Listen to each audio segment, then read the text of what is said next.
So those are some suggestions of how you might want to curate the evidence. We've looked at the UKPSF. I now want to just quickly outline the 4 categories of fellowship. It's very important that we distinguish these as categories and not levels. Sometimes you read people will just talk about levels, different levels of fellowship.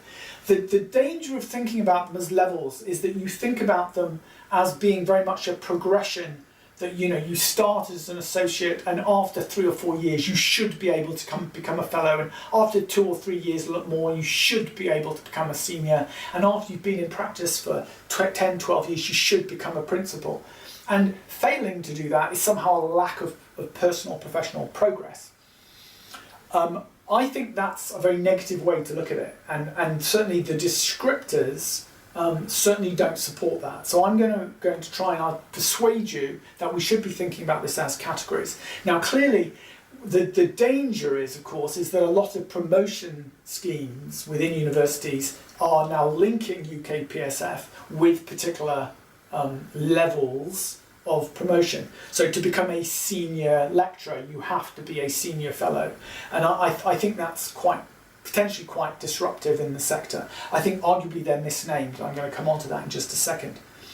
Each category of fellowship has an indicative profile, a suggestion of the kind of people that might fit into that category. And then there's a descriptor. I'm going to go through those a bit later. I won't go into quite as much detail because you've got them in front of you, but it's I think it is worth just highlighting them. The way I present these categories of fellowship is I tend to rename them because I think it makes it much clearer. Now, this is a personal view. I'm not aware of other people doing this.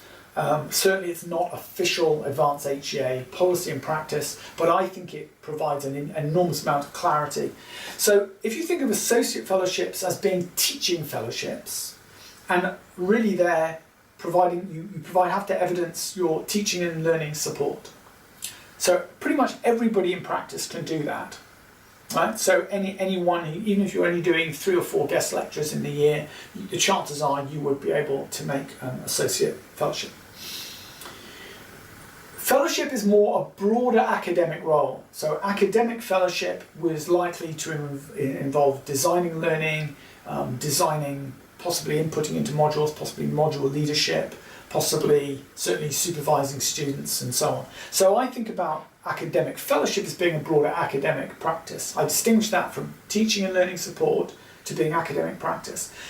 So we can find colleagues in our library services, in our IT services, our student support services, who can become associate fellows, who simply by virtue of the role that they play, nothing to do with their level of experience, they may be brilliant at what they do and they may have done it for 20 years, but they will not be able to evidence fellowship because they're not in an academic role. So that's why categories rather than levels. Senior fellowship is then a kind of a leadership fellowship. So we're all about academic leadership. It's about really supporting your colleagues.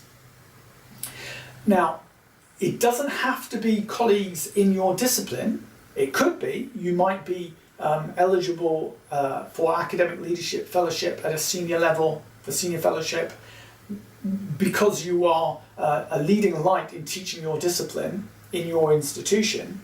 But the chances are you might equally be working across disciplines or across faculties in some thematic way.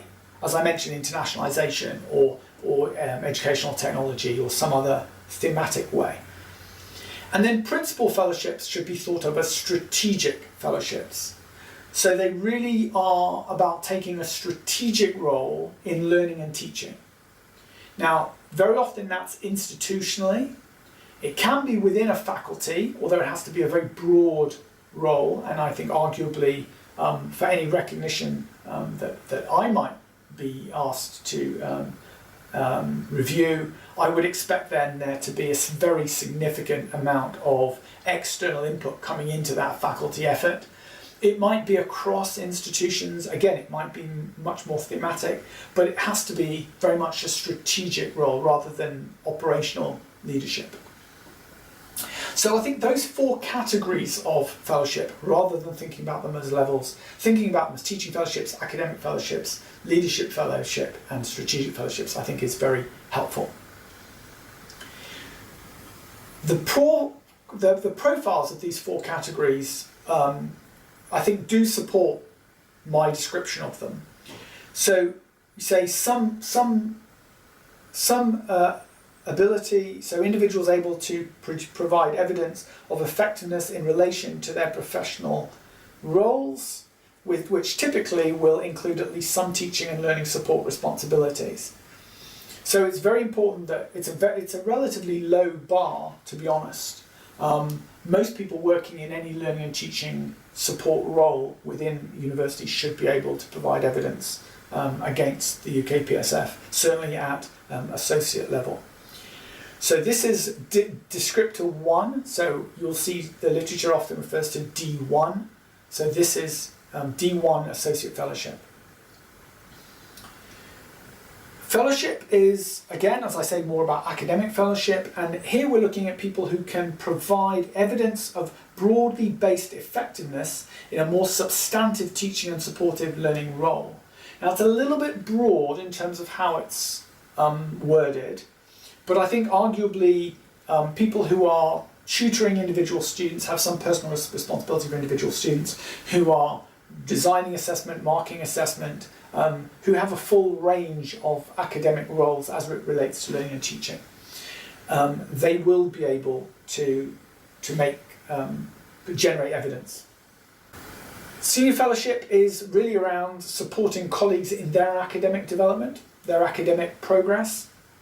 And so you need to provide evidence of sustained record of effectiveness in relation to teaching and learning. So it's, as I say, it's very unlikely, even if you are appointed straight in as a senior lecturer to a role, you're not likely to get senior fellowship, because you need to provide a record of sustained effectiveness, effective engagement with learning and teaching.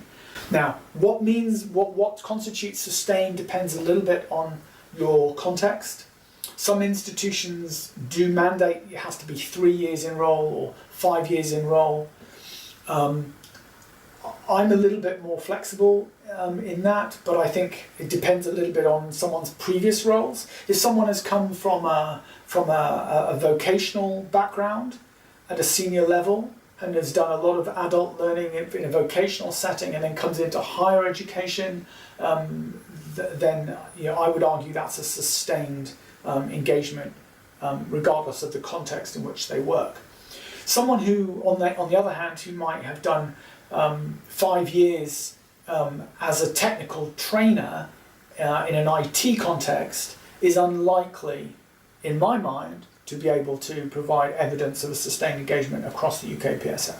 So it's about being able to provide some historical evidence for your engagement. So it's much better to think about it as something you start now and you do over the next 3 years, rather than something that you sort of assume that you have experience to do. And again, it's about organisational leadership, management, specific aspects of teaching and learning. It's really about leading others, either discipline-wise or thematically. And then strategic fellowship, again, you can see the descriptor here. This is D4 now, so D1, D2, D3, D4. We've got highly experienced academics able to provide evidence of a sustained and effective record of impact on the strategic level, at a strategic level, in relation to teaching and learning. And I think what really very often gets people caught out when they put their portfolio together to become a principal is that they just don't have evidence of an impact that they can evidence. They've done a lot of stuff. They might have written a couple of strategies.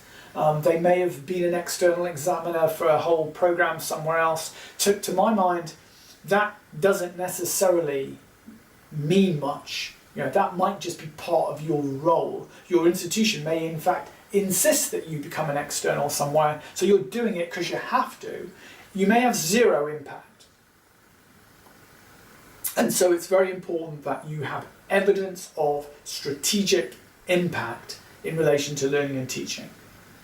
So it might be, for example, that you have championed a particular assessment approach. You've been presenting that at conferences for the last 3, 4, 5 years. It's been picked up by 4 or 5 institutions. You're being asked to give keynotes. So that would basically be the level that we would expect, I would expect, for a strategic fellowship to be operating at. Now, because the HEA, the Higher Education Academy, has devolved a lot of this recognition to individual universities, you do see there is some variation in terms of the interpretation of the various descriptors. And I think there are certainly, I will fess up, there are certainly some people who have got fellowship that I would not have awarded them fellowship. But I also know there are people that haven't got fellowship, principal fellowship, who I would give principal fellowship to. So it is very much about people's personal interpretation of the UKPSF and the way it's evidenced through these descriptors.